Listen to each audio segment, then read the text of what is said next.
बिस्मिल्लाहिर्रहमानिर्रहीम। आप लोग देख रहे हैं मेरा यूट्यूब चैनल बायोलॉजी ब्रेकडाउन। आज हम फेडरल बोर्ड वालों ने जो अपनी वेबसाइट पे मॉडल क्वेश्चन पेपर दिया है बायोलॉजी क्लास 9 का, उसको हम सॉल्व करेंगे।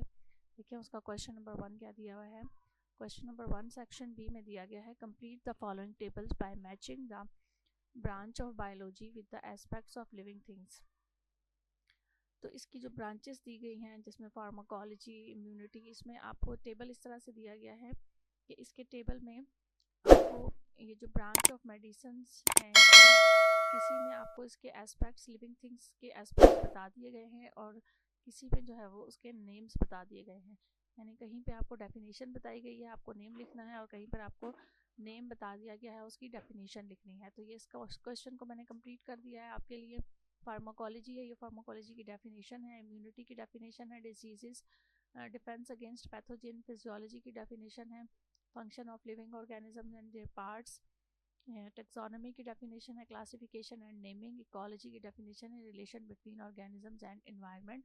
इसी तरह से पैथोलॉजी की डेफिनेशन है, study about diagnosis of disease. अगर आप लोगों को डेफिनेशंस आती होंगी तो आप लोगों को ये क्वेश्चन जिस भी तरीके से आएगा तो आप उसे कंप्लीट कर सकेंगे। आप लोगों को ये टेबल कंप्लीट करना होगा। क्वेश्चन नंबर 2 है जिसमें आपसे पूछा गया है, show the complete taxonomic classification of human beings. Human beings की क्लासिफिकेशन आपने बतानी है कि डोमेन इसका क्या है। डोमेन है Eukarya, kingdom Animalia, phylum Chordata, class Mammalia, order Primates, family Hominidae, genus Homo, species Homo sapiens. Question number 2 आपसे पूछा गया है कि list the key points of Darwin theory of natural selection. Darwin theory के जो natural selection के जो की पॉइंट्स हैं वो ओवर प्रोडक्शन है, कंपटीशन, वेरिएशन और नेचुरल सिलेक्शन है। इसी तरह से आपसे नेक्स्ट क्वेश्चन पूछा है कि a method of vegetative propagation in plant is shown here. आपको कुछ पिक्चर्स, कुछ डायग्राम्स दी गई हैं और उसमें आपको पार्ट्स दिखाए गए हैं लेबल करके, और ये पूछा गया है कि ये 1 वाला जो पार्ट है इसको क्या कहते हैं और ये जो सेकंड पार्ट है इसे क्या कहते हैं। और नीचे क्वेश्चन दिया गया है कि name the parts labelled as 1 and 2। तो 1 जो पार्ट है वो सेकेंड है और जो सेकंड पार्ट है वो स्टॉक है। फिर पी पार्ट है, name the types of vegetative propagation shown in its benefits. Type of vegetative propagation की टाइप्स आपने बतानी है और उसके फ़ायदे बताने हैं। तो ये जो वेजिटेटिव की पार्ट टाइप्स है ये है आर्टिफिशियल वेजिटेटिव, और इसको हम ग्राफ्टिंग भी कहते हैं। और इसका फ़ायदा या इसका एडवांटेज हम ये लिखेंगे कि हमें डिज़ायरेबल प्लांट वैरायटीज़ जो है वो हासिल हो सकती हैं ये वाला जो है वो वेजिटेटिव करवा के। Give any 2 examples of plants in which this method is applied. इस मेथड को हम किन किन प्लांट्स के ऊपर अप्लाई कर सकते हैं, उसके 2 नाम पूछे गए हैं। तो उसमें हम रोजेस के ऊपर अप्लाई कर सकते हैं, जो गुलाब का पौधा है, और जो पीच ट्री है या जो आपके फ्रूट्स के ट्रीज़ होते हैं उनके ऊपर हम अप्लाई करके अच्छी वेराइटीज़ के फ्रूट और सीडलेस फ्रूट जो है वो हम इससे हासिल कर सकते हैं। क्वेश्चन नंबर 3 आपसे पूछा गया है, compare DNA and RNA in a tabular manner at least 6 features. तो ये मैंने आपको इसके जो है वो दिखा दिए हैं कि डीएनए और आरएनए के डिफरेंसेस क्या क्या होते हैं। इनको आप टेबल्स की फॉर्म में भी लिख सकते हैं। DNA consist of 2 strands that form a double helix, और RNA consist of just 1। DNA is much longer than RNA. DNA bases adenine pairs with thymine and guanine pairs with cytosine. RNA bases adenine pairs with uracil and guanine pairs with cytosine. DNA is responsible for storing and transferring genetic information, whereas RNA directly codes of amino acids and act as messenger between DNA and ribosomes to make proteins. ये आप लोगों को ये DNA RNA के जो differences हैं ये आप लोगों को मैंने अपने लेक्चर में भी जो है वो डिस्क्राइब किए हुए हैं। तो आप लोग वहाँ से जाके भी जो है वो इसको समझ सकते हैं। ऐसे यहाँ पर इसको पॉइंट वाइज दे दिया गया है। DNA there is deoxyribose sugar. DNA में जो है वो डीऑक्सीराइबोज शुगर होती है, जबकि आरएनए में राइबोज शुगर होती है सिर्फ। और डीएनए जो है उसमें हाइड्रोजन बॉन्डिंग होती है क्योंकि वो डबल स्ट्रैंड होता है, 2 स्ट्रैंड्स होते हैं उसमें, जबकि आरएनए जो है उसमें सिंगल स्ट्रैंड होता है, इसलिए उसमें हाइड्रोजन बॉन्डिंग नहीं होती है। The diameter of DNA is 2 nanometre, versus जो आरएनए का जो डायमीटर है वो उसका हाफ होता है 1 नैनोमीटर, क्योंकि वो सिंगल स्ट्रैंड होता है। Draw the chemical structure of a typical amino acid labelling it's component. Amino acid के स्ट्रक्चर में एक अमाइन ग्रुप होता है, एक कार्बोक्सिलिक ग्रुप होता है, कार्बन के साथ अटैच होते हैं, और साथ में इसके जो है वो साइड पर एक जो है वो चेन मौजूद होती है। ये जो कार्बन होता है इसे अल्फ़ा कार्बन कहा जाता है। तो ये पूरा स्ट्रक्चर जो है वो आपको बना के दिखा के शो करना है। लुक एट हेयर, ग्लूकोज और ग्लाइकोलाइसिस लिखा हुआ था, और यहाँ आपको जो है वो खाली एम्प्टी बॉक्स दिया हुआ था, खाली बॉक्स, और इसे कंप्लीट करना था। तो ग्लूकोज और ग्लाइकोलाइसिस के प्रोसेस के बाद यहाँ पायरुविक एसिड बनता है। पायरुविक एसिड दो उसमें जो है वो ब्रांचेस में कन्वर्ट हो जाता है, यानी उसके साथ फर्मेंटेशन का प्रोसेस भी होता है और उसमें एरोबिक रेस्पिरेशन भी होती है। इट्स मीन कि आप ये कह सकते हैं कि पायरुविक एसिड एनारोबिक रेस्पिरेशन के बाद भी जो है वो आगे फर्दर प्रोसीड होता है और एरोबिक रेस्पिरेशन में भी होता है। अब वो ये पूछ रहे हैं कि फर्मेंटेशन का जो प्रोसेस होता है पायरुविक एसिड के साथ, तो यहाँ ईस्ट के ज़रिए से क्या प्रोडक्ट हमें हासिल होती है, और जब मसल्स के ज़रिए से ये फर्मेंटेशन का प्रोसेस होता है मसल्स में, तो तब क्या प्रोडक्ट हासिल होती है। यानी हमें 2 और 3 के नाम देने हैं, यहाँ 2 और 3 पे क्या प्रोडक्ट के नेम होंगे ये हमें यहाँ लिखने हैं। और एरोबिक रेस्पिरेशन में ए, बी और सी पूछा गया है कि एरोबिक रेस्पिरेशन की कौन कौन सी जो है वो इसके फेसेस होते हैं, 3 उनके नाम लिखने हैं। तो ये हमें खाली जगह यहाँ पे जगह स्पेस दी गई है कि name the faces of aerobic respiration. Aerobic respiration के ये 3 फेसेस होते हैं, ग्लाइकोलाइसिस, फॉर्मेशन ऑफ एसिटाइल और क्रैब साइकिल।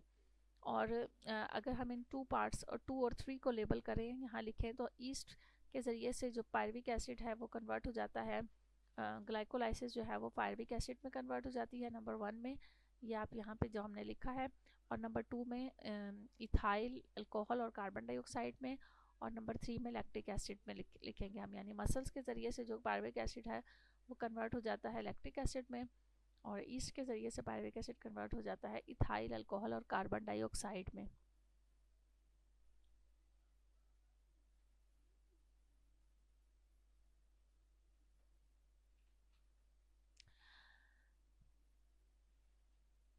नेक्स्ट क्वेश्चन जो हमसे पूछ रहे हैं, क्वेश्चन नंबर 5, वो है name 3 distinct domains of living organisms, which one is distinguishing feature of each. पहले हमें उन तीनों के नाम लिखने हैं। ये 3 डोमेन्स हैं, archaea, domain bacteria, domain Eukarya. और उनके डिस्टिंग्विश फीचर में क्या है कि डोमेन आर्किया जो है वो प्रोकैरियोटिक सेल्स होते हैं, और नो पेप्टाइडोग्लाइकेन, इसमें पेप्टाइडोग्लाइकेन मौजूद नहीं होती है। फिर डोमेन बैक्टीरिया जो है वो भी प्रोकैरियोटिक सेल्स होते हैं, लेकिन उनमें पेप्टाइडोग्लाइकेन मौजूद होती है। फिर डोमेन यूकेरिया, ये यूकेरियोटिक सेल्स होते हैं और इसमें भी पेप्टाइडोग्लाइकेन मौजूद नहीं होती है, तो ये इसके डिस्टिंग्विश फीचर के तौर पर हम लिखेंगे। नेक्स्ट डायग्राम बहुत इंपॉर्टेंट डायग्राम है, ये जो आपसे पूछी गई है। Correctly name the organelles, carefully observe the following diagram. इस डायग्राम को आप देखें और उसमें देखें कि correctly names the organelles A and B. A और बी के नाम बताने हैं आपने। तो ए और बी जो ऑर्गन है, वो ए जो है वो गोल्जी ऑपरेटस है, और बी जो है वो लाइसोसोम्स बना हुआ है यहाँ। फिर बी में name and define the process labelled as C and D. उसके बाद आप सी और डी में जो प्रोसेस हो रहा है उसका नेम आपने लेबल करना है। तो सी में जो है वो जो प्रोसेस है वो हो रहा है इंगल्फमेंट ऑफ पार्टिकल्स और फूड वैक्यूल है ये। और डी में जो है वो फूड वैक्यूल, ये वाला जो बना हुआ है ये फूड वैक्यूल है। अच्छा, उसके बाद उन्होंने पूछा है कि उसमें प्रोसेस कौन सा हो रहा है। तो प्रोसेस इसमें जो हो रहा है वो है इंट्रासेलुलर डाइजेशन का प्रोसेस हो रहा है इस डायग्राम में। नंबर 6 है how kidneys are involved in homeostasis, give 2 functions. तो किडनी होम्योस्टेसिस में कैसे इन्वॉल्व होती हैं। Kidneys play a vital role in homeostasis by regulating water electrolytes and blood pressure, and they also filter waste and produce hormones. ये इसका answer हम लिखेंगे। उसके साथ है what is the difference between cytokinesis of an animal cell and a plant cell. Cytokinesis और animal cell और plant cell का डिफरेंस हमें बताना है। तो इसका जो डिफरेंस है, in plant a cell plate is formed, whereas in animals a cleavage is formed, और the cell membranes remain unpinched. Plant cell में जो सेल मेम्ब्रेन है वो अनपिंच्ड रहती है, और एनिमल सेल में जो सेल मेम्ब्रेन है वो पिंच्ड ऑफ हो जाती है 2 डॉटर सेल्स में। क्वेश्चन नंबर 7 है give 2 reasons how meiosis is useful maintaining chromosomes number. Meiosis ensures that the chromosomes number remains constant across generation is sexually reproduction organisms। आपने दो reasons बताने हैं कि म्योसिस क्यों फ़ायदेमंद है। तो इसका पहला जो रीज़न है वो ये है कि क्रोमोसोम नंबर को मेंटेन करती है, और दूसरा जो रीज़न है वो जेनेटिक वेरिएशन। इसकी एग्जांपल आपको साथ लिख दी गई है। फिर साथ इसके दूसरा क्वेश्चन है, diagram shows an overview of photosynthesis. ये फोटोसिंथेसिस की डायग्राम शो की गई है, जिसमें आपको कुछ पार्ट्स लेबल करके पार्ट्स जो है वो उनको दिखाया गया है और उन्हें लेबल करने के लिए कहा गया है। ये नंबर 1 पे जो है वो H2O है, नंबर 2 पे ऑक्सीजन है, नंबर 3 पे कार्बन डाइऑक्साइड है, नंबर 2 पे कार्बन डाइऑक्साइड है, और नंबर 3 पे शुगर है।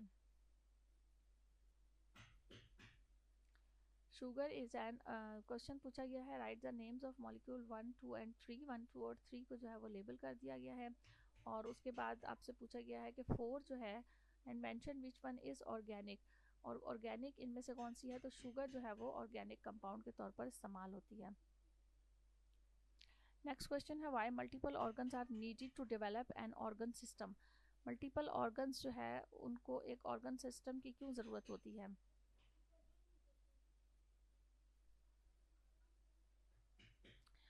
तो यहाँ इसका आपको आंसर दे दिया गया है कि each organs within a system typically has specialised function, and by combining these functions the systems can achieve task that would be impossible for a single organ to perform.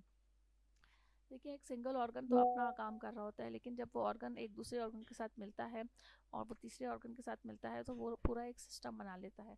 और वो system जो है वो ही पूरा जैसे कि एक digestive system है, इसके अंदर डिफरेंट ऑर्गन्स इंक्लूड हैं, स्टमक है, इंटेस्टाइन है, लिवर है। तो ये सारे मिलकर जब काम करेंगे तो तभी डाइजेस्टिव सिस्टम जो है वो परफॉर्म होगा या डाइजेशन होगी। नेक्स्ट क्वेश्चन आपसे यहाँ पूछ रहे हैं कि the figure given below shows part of the mechanisms for the movement of water through xylem. आपको ये एक डायग्राम बनी हुई नज़र आ रही है। इसके अंदर आपसे पूछा जा रहा है कि ये ए जो है ये क्या दिखाया गया है, बी क्या दिखाया गया है। तो ए में जो है वो आपको एडिशन का प्रोसेस दिखाया है, और बी में कोहेजन बाय हाइड्रोजन बॉन्डिंग दिखाई गई है। उसके बाद आपसे इसी डायग्राम से रिलेटेड कुछ क्वेश्चंस पूछे जा रहे हैं। ए में वो आपसे पूछ रहे हैं कि identify forces A and B.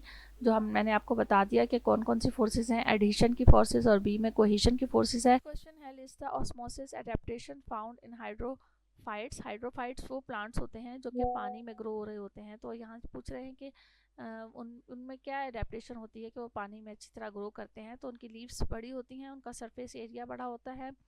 Thin और एब्सेंट क्यूटिकल एब्सेंट होते हैं। थिन होती हैं वो, लार्ज वैक्यूल्स उनमें होता है ताकि सैप जो है वो डाइल्यूट हो सके। लैक और रिड्यूस रूट सिस्टम, उसमें जो पानी में रहने वाले जो प्लांट होते हैं उनका जो रूट सिस्टम होता है वो या तो बहुत कम होता है या फिर लैक होता है। और मोर स्टोमेटा, और स्टोमेटा ज़्यादा प्रेजेंट होते हैं। इनके क्या रीज़न है, ये सब कुछ मैंने अपनी वीडियोस में एक्सप्लेन किया हुआ है, अपनी वीडियोस में जाके ज़रूर देखिएगा। यहाँ मैं आपको इतना ब्रीफ तो नहीं डिस्क्राइब कर सकती, थोड़ा थोड़ा सा बता देती हूँ कि एडेप्टेशन क्या होती है। एडेप्टेशन क्या होती है कि वो प्लांट पानी के अंदर कैसे सरवाइव करे, उसके लिए वो अपने अंदर जो है वो कुछ चेंजेस, या अल्लाह ताला ने नेचुरली उसके अंदर कुछ ऐसी चीज़ें रखी हुई होती हैं जिसके वजह से वो पानी के अंदर सरवाइव कर सकता है। आम प्लांट को अगर हम मुस्तकिल पानी में रखें तो वो क्या होगा, वो ख़राब हो जाएगा। लेकिन ये प्लांट्स बनाए ही इसलिए जाते हैं कि ये पानी के अंदर ग्रो हों। तो जो नॉर्मल जो दूसरे प्लांट्स होते हैं उनका रूट सिस्टम बहुत अच्छा डेवलप होता है, क्योंकि उन्होंने पानी को बहुत दूर दूर से एब्जॉर्ब करना होता है। जबकि ये तो प्लांट होते ही मौजूद पानी में है, इनको रूट सिस्टम की ज़रूरत नहीं होती, इसलिए इनका रूट सिस्टम रिड्यूस होता है या नहीं होता है। स्टोमेटा बहुत ज़्यादा होते हैं इसमें, ताकि जो वो पानी उनके अंदर एक्स्ट्रा आ रहा है वो रेस्पायरेशन ट्रांसपायरेशन के ज़रिए से वो रिलीज़ होता जाए और वो प्लांट डेड ना हो। वैक्यूल्स लार्ज होते हैं ताकि उसमें जो वाटर है वो वैक्यूल्स के अंदर जो है वो डाइल्यूट करता जाए उसको। और फिर उनके पास जो लीव्स होती हैं वो बहुत बड़ी बड़ी होती हैं, सरफेस एरिया बहुत बड़ा होता है। यही वजह है कि ताकि वो ट्रांसपायरेशन का प्रोसेस उसमें अच्छा सा हो सके। नेक्स्ट क्वेश्चन है, the diagram shows pressure flow mechanism through phloem. ये डायग्राम में प्रेशर फ्लो मैकेनिज्म दिखाया गया है। और name the parts label as ABCD। ABCD part को लेबल करना है। तो A आपका सोर्स ऑफ सेल है, B आपका सिंक सेल है, और C जो है वो फ्लोइम्स दिखाए गए हैं, और D जो है वो साइफ ट्यूब्स, C जो है वो फ्लोइम्स साइफ ट्यूब्स हैं, और D जो है वो H2O है। Name the carbohydrates that is mainly transport through C। सी के ज़रिए से जो कार्बोहाइड्रेट ट्रांसपोर्ट होते हैं उनका नाम, तो वो ग्लूकोज कार्बोहाइड्रेट ट्रांसपोर्ट होते हैं। नंबर 10 है, following is the diagram of female gametophyte of flowering plant. ये फ्लावरिंग प्लांट की फीमेल गैमेटोफाइट की डायग्राम है, जिसमें आपसे कहा गया है कि correctly name the parts label as A B C and D. A B C D को लेबल करें, तो ये आपको लेबल कर दिए गए हैं। ए जो है वो एंटीपोडल है, बी जो है वो पोलर न्यूक्लियाई है, सी सिनर्जिड्स है और डी जो है वो एक्सेल है। ये कंप्यूटेशनल बायोलॉजी की डेफिनेशन है। आप field that uses computer science, data analysis, mechanical modelling and computational simulations to understand biological systems and relationships. या आप इसको ऐसे भी लिख सकते हैं कि refers to the use of techniques in computer sciences, data analysis, mathematicals modelling and computational simulation to understand biological system.